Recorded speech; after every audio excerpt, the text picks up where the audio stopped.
बिस्मिल्लाहिर्रहमानिर्रहीम। मैं हूं डॉक्टर मोहसिन, रेजिडेंट न्यूरोसर्जन। जैसे कि आप सभी लोग जानते हैं कि 13 फरवरी बरोज़ सोमवार को YDA DHQ हॉस्पिटल का इलेक्शन होने जा रहा है, जिसके लिए मुझे एज अ प्रेसिडेंट नामज़द किया गया है। और मेरे साथ हैं general secretary doctor Mitchell Khan, हमारे सीनियर से, और पहले जब से हम YDA में हैं और अब भी YDA के लिए काम करने के लिए पुरज़म हैं। तो उसमें जहाँ पे भी जाते थे तो लोग पूछते हैं कि जी आप करना क्या चाह रहे हैं, आपका मैनिफेस्टो क्या है, आपका एजेंडा क्या है। तो इस वीडियो के अंदर हम बात करेंगे कि चंद पॉइंट्स जो मेरे आइडियाज़ थे और जिसके लिए एक मैं लंबे अरसे से कोशिश कर रहा हूँ और काम कर रहा हूँ। तो आज सोचा कि इस वीडियो के अंदर वो शेयर किया जाए। तो सबसे पहले हमने अपने एजेंडा को कुछ पॉइंट्स में डिवाइड किया है, जिसके अंदर एक तो डॉक्टर वेलफेयर है, जिसमें पीजीज और हाउस ऑफिसर्स के लिए है। फिर एक सेक्शन है जिसके अंदर डिपार्टमेंटल इम्प्रूवमेंट है, और तीसरा हमारा है जिसमें मेडिकल ऑफिसर्स के लिए है। और चौथा पोर्शन जो है वो उसके अंदर हमारा जिक्र है कि इंफ्रास्ट्रक्चर हम क्या करना चाहते हैं और हमारा आगे फ्यूचर प्लान क्या है, और ऑलरेडी भी क्या अब तक उस पर कर चुके हैं और क्या हमें उस पर मज़ीद करने की ज़रूरत है। तो जो कॉमन है उनके अंदर तो अगर हम बात करें तो सबसे पहले हॉस्टल, जब भी हाउस ऑफिसर्स या पीजीज न्यू इंडक्शन होती है, रोटेशन स्टार्ट होती है, तो बड़ा मुश्किल होता है उनको हॉस्टल अलॉटमेंट का। हॉस्टल नहीं मिलता, दूर दराज से आए हुए होते हैं बेचारे। लेकिन सबसे पहले यही प्रॉब्लम और उनको होता है कि हमने रहना कहाँ है। तो उनके लिए सबसे मेन आइडिया मेरा ये है कि हम एक ओरिएंटेशन सेशन अरेंज किया करेंगे हर रोटेशन से पहले, जिसके अंदर सारों को इंट्रोड्यूस करवाया जाएगा, उनको अपने सीनियर से, इवन एमएस से, प्रोफेसर से, और वाईडीए की पूरी कैबिनेट और टीम से, ताकि उनको पता हो कि अगर उन्हें कोई भी प्रॉब्लम होता है तो वो फ़ौरन उससे रब्ता कर सकें, और उनको जो जो इश्यूज़ हैं, जो जो उनके प्रॉब्लम्स हैं, वो उनसे मिल के सॉल्व कर सकें। साथ ही उसके जो उनके साथ उनके इलाके के लोग होंगे या उनसे पहले कोलीग्स होंगे, वो अरसा गुजर जाता है ट्रेनिंग में या जॉब में, बाद में पता चलता है अच्छा ये हमारे इलाके से थे या हम इकट्ठे उसी जगह से आते थे, लेकिन पता ही नहीं था, क्योंकि हर बंदा अपनी ड्यूटीज में और उसमें मसरूफ होता है। तो उसके लिए वो जब एक ओरिएंटेशन सेशन होगा तो उनका आपस में बातचीत होगी, तो वो बहुत सी प्रॉब्लम का हल निकल आता है। और अगर कोई ऐसे हाउस ऑफिसर या पीजीज हैं जिनको एडजस्ट नहीं कर पा रहे, तो फिर वहाँ पे अनाउंस कर दिया जाता है कि अगर कोई है जो इनके साथ कोलैबोरेट कर ले, तो वो इस तरह से कोई भी नहीं ऐसा होता कि जो कोलैबोरेशन ना करना चाहे या एडजस्टमेंट ना करना चाहे, तो वो उसमें एक दूसरे के साथ एडजस्टमेंट हो सकती है। दूसरा जो हमारा इसके लिए है कि जब अलॉटमेंट हो जाए तो फिर मेस का एक क्वालिटी मेस हो, उनके बाकी रहने सहने के लिए जितनी चीज़ें हैं, गीज़र है, पानी है, पीने का पानी है, ये चीज़ें, और पढ़ने के लिए लाइब्रेरी, इंटरनेट, ये सर्विसेज ये होना ज़रूरी है, क्योंकि आपने सारा दिन वहाँ रहना होता है, पढ़ना होता है, अपनी ट्रेनिंग के लिए आप बहुत से टास्क होते हैं उनको करना होता है, और आज के दौर में आप इंटरनेट की सहूलत हर एक को चाहिए होती है। और साथ में एक चीज़ जो हम बहुत अरसे से कोशिश भी कर रहे हैं और काफ़ी हद तक कर चुके हैं कि एक रूम ऐसा हॉस्टल में होना चाहिए कि अगर पेरेंट्स या ड्राइवर आपको ड्रॉप करने आता है दूसरे शहर से, तो आप कुछ अरसे कुछ टाइम के लिए उसको ऑफ़र कर सकें, उस गेस्ट रूम में रुकवा सकें, चाहे 1 दिन हो, 12 घंटे हो, वो रेस्ट करें और फिर वापस चले जाएँ। वो बेचारे पार्किंग में गाड़ी के अंदर ही सोते हैं और फिर उसके बाद थोड़ा-सा रेस्ट करके वापस वो एक लंबी ड्राइव करके उन्होंने जाना होता है। तो ये बहुत पेनफुल होता है कि अगर फादर हैं बेचारे, वो छोड़ने आए हैं और फिर वो इतना वेट करें और फिर उन्हें वापस जाना है। तो एक तो उस गेस्ट रूम का क्या, साथ ही हमारा आइडिया ये है कि हमारे डॉक्टर्स कम्युनिटी के लिए ख़ास तौर पे जब अगर पेरेंट्स में या फैमिली में कोई बीमार हो, तो उनके लिए एक रूम हॉस्पिटल में होना चाहिए जिसके अंदर इलाज हो सके, जहाँ पे आराम से उन्हें एक प्राइवेट और सारे मसाइल से हट के उनको प्रॉपर ट्रीटमेंट दी जा सके। क्यों? क्योंकि बाकी जितने भी इदारे हैं उनके पास पैनल्स होते हैं, वो एक अच्छे हॉस्पिटल में इलाज करवा सकते हैं। लेकिन हमारे जो डॉक्टर्स हैं, सरकारी डॉक्टर्स, उनका प्रॉब्लम ये होता है कि उनके पास ऐसे कोई पैनल्स नहीं होते। तो वो घूम-घूम के अपने वार्ड में या कहीं इधर-उधर एडजस्ट करवा रहे होते हैं। तो क्यों ना वो अपने पेरेंट्स को और अपनी कोलीग्स को, अपने रिश्तेदारों को, खुद भी बीमार हो सकते हैं, तो एक अच्छी रूम के अंदर उनका इलाज हो सके। उसके साथ बहुत सी लेडी डॉक्टर्स ऐसी हैं जिनके मैरिड होती हैं और उनके बच्चे भी होते हैं। उनके साथ ड्यूटी परफॉर्म करना मुश्किल होता है। तो उनके लिए डे केयर का क़याम और प्रॉपर फंक्शनल, जहाँ पे बच्चों को ना सिर्फ एक अच्छा संभालने वाली आया हो, बल्कि उनके प्ले एरिया हो और साथ में उनको खाना गर्म करना, ये चीज़ें, छोटा सा किचन भी साथ हो। तो पूरी फैसिलिटीज़ के साथ एक डे केयर का क़याम हम उसके लिए काम कर रहे हैं। रूम का जैसे मैंने ज़िक्र किया वो हम कर चुके हैं, बस उसके लिए फर्दर इम्प्लीमेंट करना थोड़ा सा बाकी है। अलॉटमेंट हम करवा चुके हैं। उसके साथ ही हमने एक टीम बनाने का हमारा प्लान है कि अगर जिस तरह से सैलाब ज़दगान है, कोविड में है, तो जो डॉक्टर बीमार हो जाता है, सबसे कम अटेंडेंट अगर किसी के होते हैं तो वो डॉक्टर्स के होते हैं। क्योंकि ये लोग बड़ी मुश्किल से कहते हैं रहने दो, ज़रूरत नहीं है, आप बस हम कर लेंगे जैसे कैसे है, तो कंपनसेट कर रहे होते हैं। तो इनका जब कोई भी डॉक्टर बीमार हो तो उनका अटेंडेंट के लिए हमारी 4 मेंबर्स की टीम है कि जो उनसे मिले, उसके जो मसाइल हैं, चाहे मेडिसिन अवेलेबल करवाना है या उनको कोई फैसिलिटीज़, उनके कोई टेस्ट करवाने हैं या उनको ब्लड का अरेंज करवाना है, तो वो उनको करवा के दें।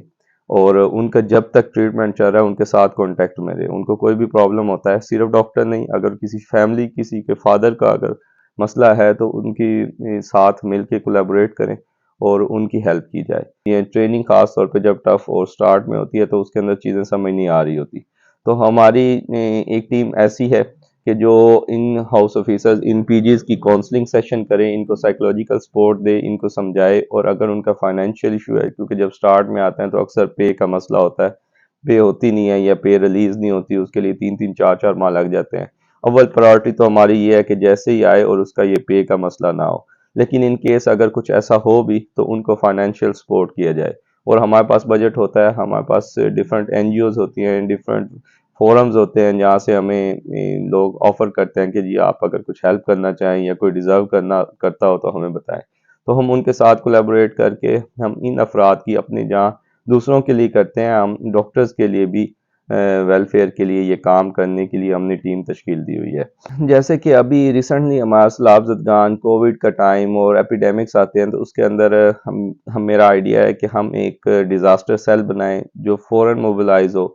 और हमारी चेन क्योंकि पूरे मुल्क में, ख़ास तौर पे पंजाब के अंदर तो बहुत ही स्ट्रॉन्ग है, तो उसमें हम एक दूसरे से कोऑर्डिनेट कर सकते हैं। अगर बहुत से पहले ये मामला पॉलिटिकली भी यूज़ होते थे कि ओपीडीज बंद करवा दें, ये करवा दें, प्रेशर डालें, रोड ब्लॉक कर दें, तो हमारा इमेज ख़राब हुआ है। तो ये तो बहुत 5 टू 10% होता है कि जब आपके कोई बात आगे से सुनवाई नहीं हो रही होती या आपके उसमें कोई हेल्प आउट नहीं कर रहा होता, तो फिर आपको पास कोई ऑप्शन नहीं रहता। तो वो तो है, लेकिन उस चेन को हम पॉजिटिवली भी यूज़ कर सकते हैं। और उसका तरीका कार ये है कि हम उन डॉक्टर्स जो तोनसा में हैं, चाहे राजनपुर में हैं, अगर वो ओवरबर्डन हो गए हैं तो हमारी टीम उनको ऑफर करेगी, उनको सपोर्ट करेगी। दामे दरमे सुखने जो भी हेल्प कर सके वो उनकी करेंगी।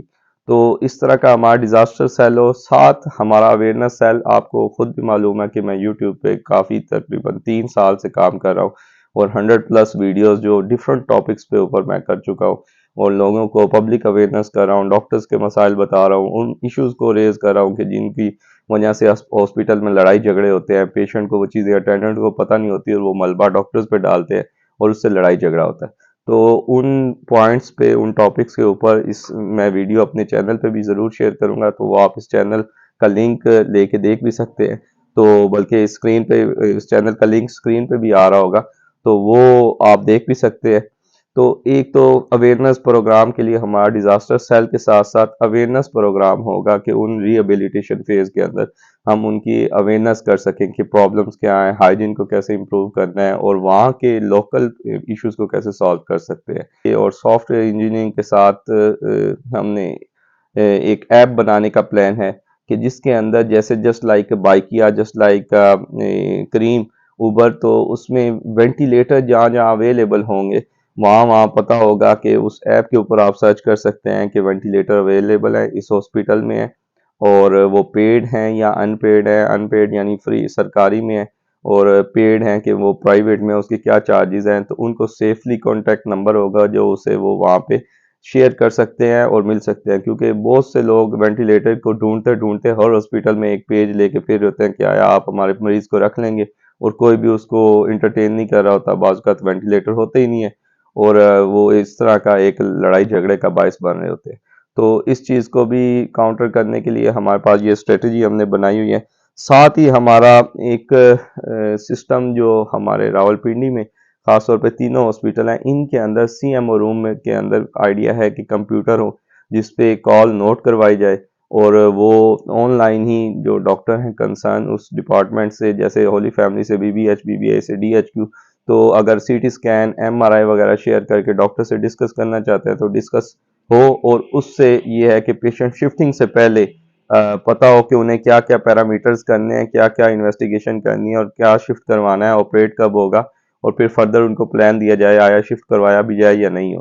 क्योंकि बहुत से लोग मरी रोड और इन मसा राजा बाजार में आके फंसते हैं और जब वो वहाँ अस्पताल पहुंचते हैं तब तक बहुत देर हो चुकी होती है।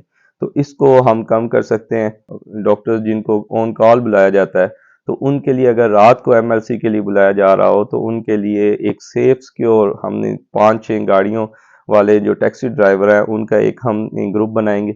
उससे हमें वो पता होगा कि उनकी सारी इन्वेस्टिगेशन करके उनको वेरीफाई किया जाएगा और फिर उन्हीं लोगों के नंबर दिए जाएंगे ताकि अगर कोई मसला हो तो वो रात के उस टाइम जाकर वो डॉक्टर साहिबा को एड्रेस बताने की भी जरूरत ना पड़े क्योंकि ऑलरेडी उनके पास होगा।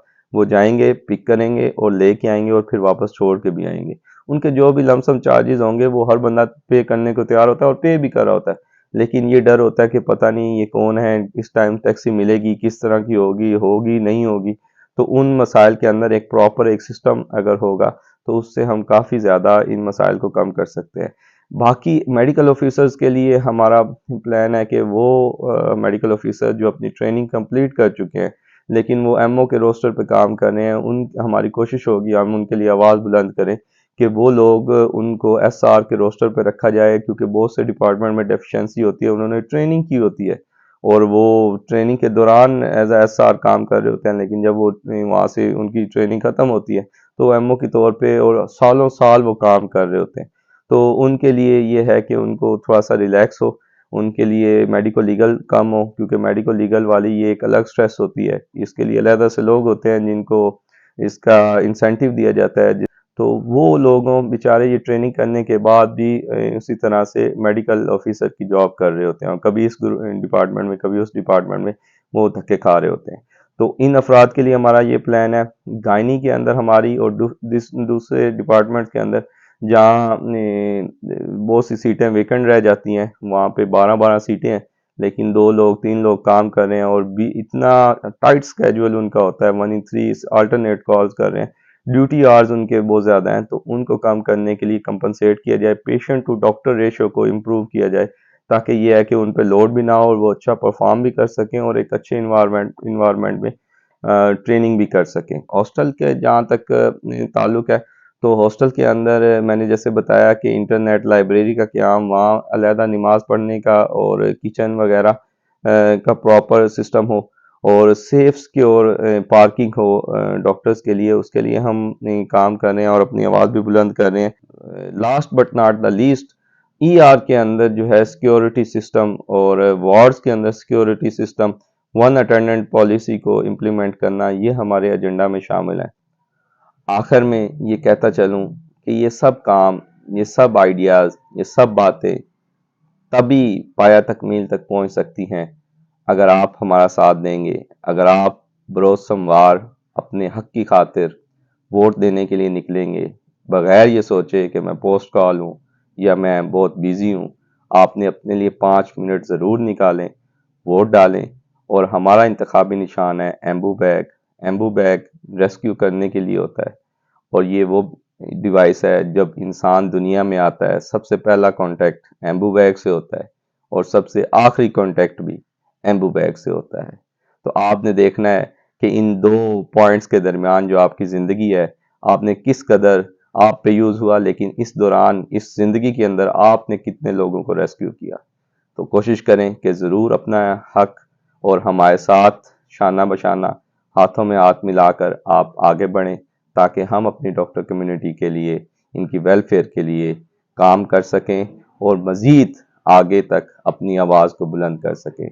इसके साथ डॉक्टर मोहसिन को दीजिए इजाज़त। अल्लाह हाफ़िज़।